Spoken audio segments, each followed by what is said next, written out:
ये कहानी है इंसू की, जो हमारी कहानी का मेन कैरेक्टर है। इंसू के पास एक स्पेशल पावर है क्योंकि ये भूतों को देख सकता है। इंसू अपनी मॉम से बात कर रहा होता है। बातों से हमें पता चलता है कि इंसू भूतों को देख पाने की वजह से काफी परेशान है और ये भूतों से काफी डरता भी है। भूतों के डर से इंसू ने अपनी सिटी छोड़ दी और यूएस चला गया, मगर वहाँ भी सुकून से ना रह पाया और अपनी सिटी सियोल वापस आ गया। वो अपनी मॉम को बताता है कि वो अब ठीक है। अब वो भूतों को इग्नोर करता है, इससे उसका डर भी कम हो जाता है। फिर अचानक इंसू का लॉकेट घूमने लगता है, जिसका मतलब आसपास कोई भूत है। इंसू के पास ही एक भूतनी एक लड़की को तंग कर रही होती है। तभी वहाँ कुछ लड़के आ जाते हैं जो इंसू को बुली करने लगते हैं कि तुम वही लड़के हो ना जो भूतों को देख सकते हो।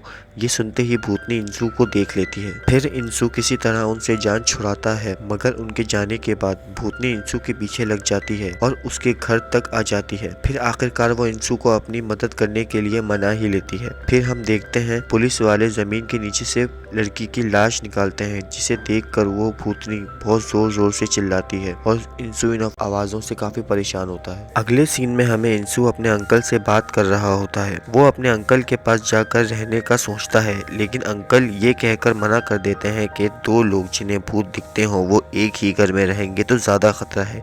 इससे हमें पता चलता है कि ये इनकी फैमिली प्रॉब्लम है। फिर इंसू अंकल से एयोंग की फैमिली के बारे में पूछता है। नेक्स्ट सीन में इंसू बस में अपने होम टाउन आ रहा होता है कि अचानक इंसू की नजर बस स्टॉप पर खड़ी एक क्यूट सी भूत पर पड़ती है, जिसे देखे बगैर इंसू रह नहीं पाता। क्यूट भूतनी भी उसे देखकर एक प्यारी सी स्माइल देती है, मगर इंसू उसे इग्नोर करने की कोशिश करता है। जब इंसू घर आ जाता है तो हमें पता चलता है कि इंसू के दादा भूत पकड़ने में बहुत माहिर थे, लेकिन इंसू के चाचा भूतों से बहुत डरते हैं, इसलिए वो खुद को घर में बंद करके रखते हैं। अगले दिन इंसू स्कूल जाता है, जहाँ उसे टीचर क्लास में इंट्रोड्यूस करवाती है। फिर हम क्लास के बुलिस को देखते हैं, संगी, नारा, ह्यूंजी, किताए और हेचुल। ह्यूंजी जान के टीचर को बोलती है कि यहाँ एक सीट खाली है और इंसू के पास आकर उसे सीड्यूस करने लगती है, पर इंसू उसे इग्नोर कर देता है। इंसू को क्लास में एक भूत महसूस होने लगता है। जैसे ही वो विंडो की तरफ देखता है, वहाँ उसे एक मास्क पहना भूत खून भरे पंजों से विंडो पे हाथ मारता हुआ दिखाई देता है। इंसू घर आकर ये सब बातें अपने अंकल को बताता है, तो अंकल समझाते हैं कि लगता है तुम्हारा सामना आज तक किसी खतरनाक भूत से नहीं हुआ, इसलिए कहता हूँ कि तुम सिर्फ इन्हें इग्नोर किया करो, इससे तुम बचे रहोगे। अगले दिन इंसू स्कूल जाते हुए पेड़ के नीचे एक औरत और एक कुत्ते को देखकर उनकी पेंटिंग बनाने लगता है। तभी वहाँ हमारी भूतनी आ जाती है और इंसू की पेंटिंग की तारीफ करने लगती है, मगर इंसू उसे इग्नोर करने की कोशिश करता है। भूतनी उसके पास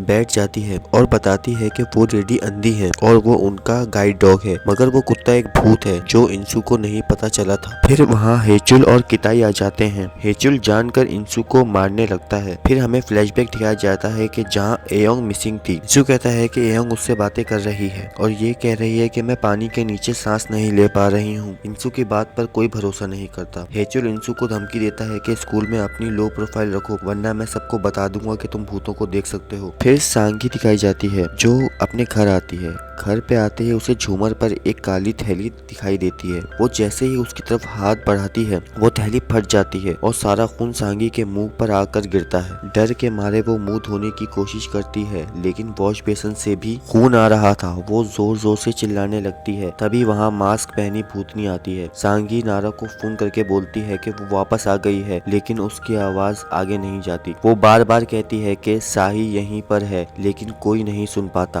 फिर अचानक दरवाजा बंद होता है और हम सांगी की चीख सुनते हैं। अगले दिन स्कूल में ह्यूंजी अपने दोस्त को बताती है कि सांगी पेड़ से भाग गई है, वो कल अपने घर नहीं पहुंची। अगले दिन हमारी क्यूट भूतनी इंसू के साथ प्लेग्राउंड में होती है, पर इंसू उसे इग्नोर करता है। वो कहती है मुझे पता है कि तुम मुझे देख सकते हो। फिर वो कहती है कि डरो नहीं, मुझे तुमसे कोई विश पूरी नहीं करवानी। तो ये सुनकर इंसू खुश हो जाता है और उसे बातें करने लगता है। फिर वो गुस्से में कहती है कि तुम बहुत बुरे हो, तुम्हें क्या लगा कि मैं तुम्हें पसंद करती हूँ जो तुमने ऐसे इग्नोर कर रहे थे मुझे? एक तुम ही तो हो जो मुझे देख सकते हो। इंसू उससे पूछता है कि क्या तुम इसी स्कूल में पढ़ती थी? तो वो कहती है कि उसे कुछ याद नहीं है, उसे उसका नाम तक नहीं पता। हेचुल एक लड़की को मार रहा होता है। किम इंसू को उसे बचाने को कहती है, लेकिन वो मना कर देता है। तभी किम को कुछ महसूस होता है तो वो इंसू को कहती है कि ये मास्क है और भाग जाती है। फिर अचानक से कोई हेचुल को धक्का मारता है पर वो दिखाई नहीं देता। इंसू किम के पीछे उसे ढूंढने जाता है तो स्टोर रूम में उसे एक और भूत दिखाई देता है। इंसू पे उसे भी इग्नोर करने की कोशिश करता है मगर वो भूत भी समझ जाता है कि वो उसे देख सकता है। बताओ, इस बंदे को तो इग्नोर करना भी नहीं आता। इंसू घर आकर किम की कई बातों के बारे में सोचता है कि मुझे उस लड़के की मदद करनी चाहिए थी। तभी उसके अंकल कहते हैं कि मेरे स्कूल में जब कोई किसी को बुली करता था तो मैं उसे बचाता था। तभी वहाँ स्कूल के स्टोर रूम वाला भूत उन्हें ही देख रहा होता है। अगले दिन इंसू और किम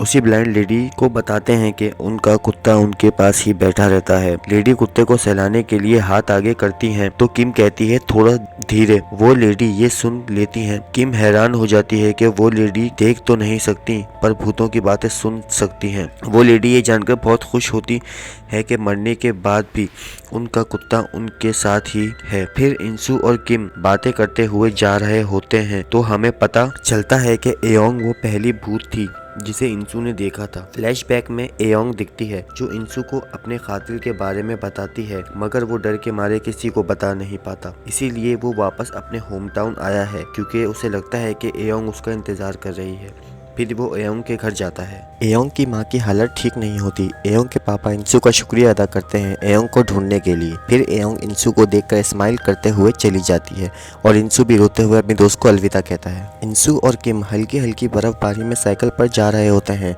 किम साइकिल पर बैठकर बहुत एंजॉय कर रही होती है। फिर वो दोनों एक जगह जाकर बैठते हैं जहाँ इंसू ठंड की वजह से अपने हाथ गर्म करने की कोशिश करता है तो किम भी उसकी नकल करने लगती है। इंसू उसके हाथ अपने हाथ में लेकर अपनी सांसों से उसे गर्म करने की कोशिश करता है। किम भी अपने हाथों में गर्मी महसूस करने लगती है। फिर इंसू दोनों की एक सेल्फी लेता है जिसमें किम नजर नहीं आती तो वो दोनों का एक स्केच बनाता है जिसे देखकर किम बहुत खुश होती है। अगले दिन क्लास में ह्योंजी एक लड़के को बुली कर रही होती है तो इंसू वहां आकर उसे रोक देता है जिस पर हेचुल भी लड़ने के लिए आगे आता है लेकिन ह्योंजी हेचुल को लेकर चली जाती है। रात को इंसू किम का स्केच बना रहा होता है और किम उसे परेशान करती रहती है। फिर न्यूज़ में हमें किलर दिखाया जाता है जो मास्क पहनकर कत्ल करता है। इंसू अपने अंकल से पूछता है कि स्कूल में मास्क वाला भूत कौन है। तभी वो स्टोव वाला भूत साही और मास्क कहने लगता है जो सुनकर इंसू सोच में पड़ जाता है कि ये साही कौन है। दूसरी तरफ किताई और नारा रात को स्कूल में नारा का मोबाइल लेने आते हैं। मोबाइल लेने के बाद नारा बाथरूम जाती है तो मास्क पीछे से आकर किताई को मार देती है और फिर बाथरूम में नारा को भी डराती है। नारा डर के मारे भागते हुए क्लास में आ जाती है पर वहाँ किताई नहीं होता क्योंकि वो तो मर चुका है। फिर क्लास का दरवाजा बंद हो जाता है। जैसे ही नारा खिड़की के पास जाती है मास्क किताई का सर खिड़की पर दे मारती है। नारा ह्योंजी को फोन करती है लेकिन आगे से मास्क की आवाज आती है कि मैं हूँ साही बोलकर वो नारा के सामने आ जाती है और फिर नारा की एक चीख सुनाई देती है। अगले दिन इंसू अपने क्लासमेट से साही के बारे में पूछता है तो वो बताता है कि साही ने कुछ दिन पहले ही सुसाइड की है। इंसू उससे साही की फोटो मांगता है तो उसकी बातें सुनकर ह्योंजी पूरी क्लास को धमकी देती है कि कोई इंसू को साही का फोटो नहीं देगा। अगले दिन इंसू किम से पूछता है कि साही की सुसाइड क्यों की थी तो किम कहती है कि क्लास में सबको पता है कि साही ने सुसाइड ह्योंजी और हेचुल की वजह से की। जो सुनकर इंसू हेचुल को मारने जाता है मगर उल्टा हेचुल ही इंसू को पीट देता है। इंसू उन्हें अपना गुनाह कबूल करने को और साही से माफी मांगने को कहता है मगर वो नहीं मांगते और वहाँ से चले जाते हैं। ह्योंजी और हेचुल साही के घर उसके पापा को मारने जाते हैं। वो वहाँ इंसू को भी मैसेज करके बुलवा लेते हैं। यहाँ इंसू अपने अंकल को साही के बारे में बताता है तो वो कहते हैं कि साही का एविल वर्जन उनसे अपनी मौत का बदला ले रहा है। इंसू को ह्योंजी का मैसेज आता है तो वो फौरन जाने के लिए निकल जाता है पर उसे अंकल रोककर इंसू को भूतों को मारने वाला चाकू देते हैं और खुद भी तैयार होकर मास्क को रोकने जाते हैं।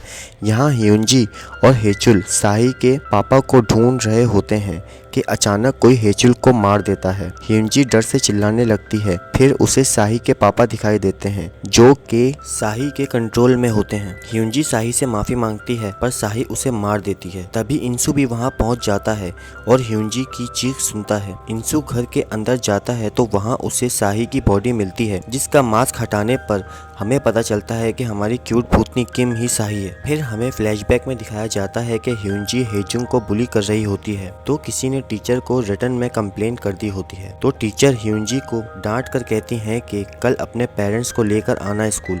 इस पर ह्यूंजी बताती है कि उसके डैड ने उसकी मॉम को छोड़कर किसी और से शादी कर ली है, जिसकी वजह से उसकी मॉम ने सुसाइड कर ली है। ह्यूंजी वो कंप्लेन पेपर लेकर सबकी हैंडराइटिंग मिलाने लगती है, जिससे उसे पता चल जाता है कि कंप्लेन साही ने की थी।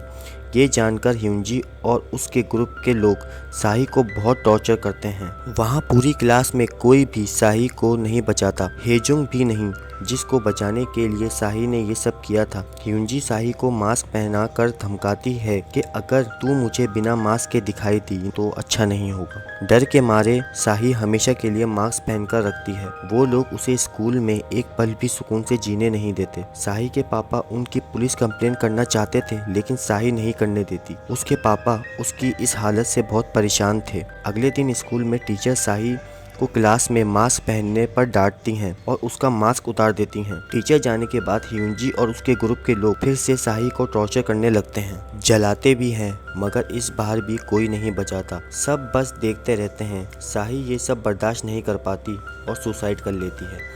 प्रेजेंट टाइम में इंसू साही के रूम में साही के बारे में जानने के लिए चीज़ें ढूंढ रहा होता है।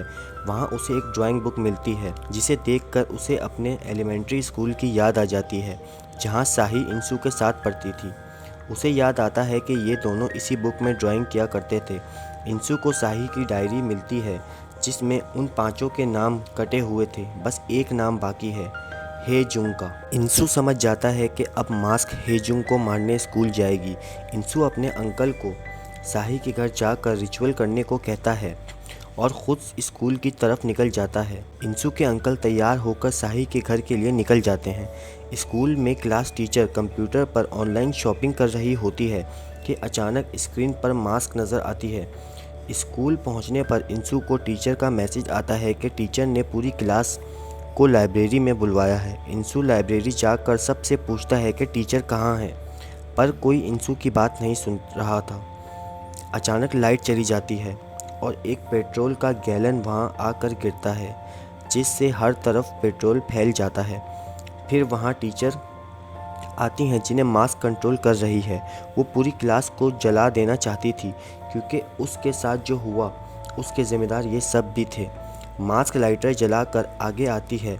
सब लोग साही से माफ़ी मांगने लगते हैं। इंसू मास्क को कहता है कि तुम साही नहीं हो। मास्क कहती है अब तुम सब मरोगे, और लाइटर नीचे फेंक देती है। सब लोग आंखें बंद कर लेते हैं। तभी साही लाइटर पकड़ लेती है और मास्क को कहती है कि इन सबको जाने दो। मास्क कहती है कि तुम भूल गई कि इन सब की वजह से तुम्हें कितनी तकलीफ़ें हुई, और साही को वहाँ से भेज देती है।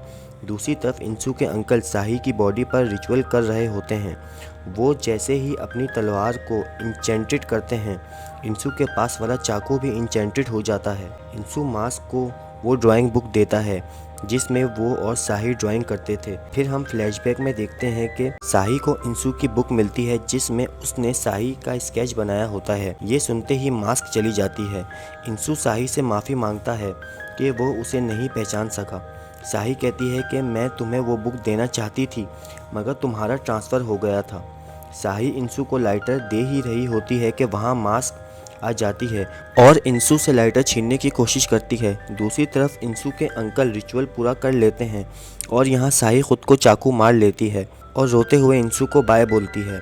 आंखों में आंसू लिए इंसू भी साही के साथ गुजारे वक्त को याद करके रोने लगता है और साही गायब हो जाती है। नेक्स्ट सीन में हमें पूरी क्लास साही के लिए प्रे करती हुई दिखाई देती है। 5 साल बाद इंसू उसी स्कूल में एक टीचर बन जाता है।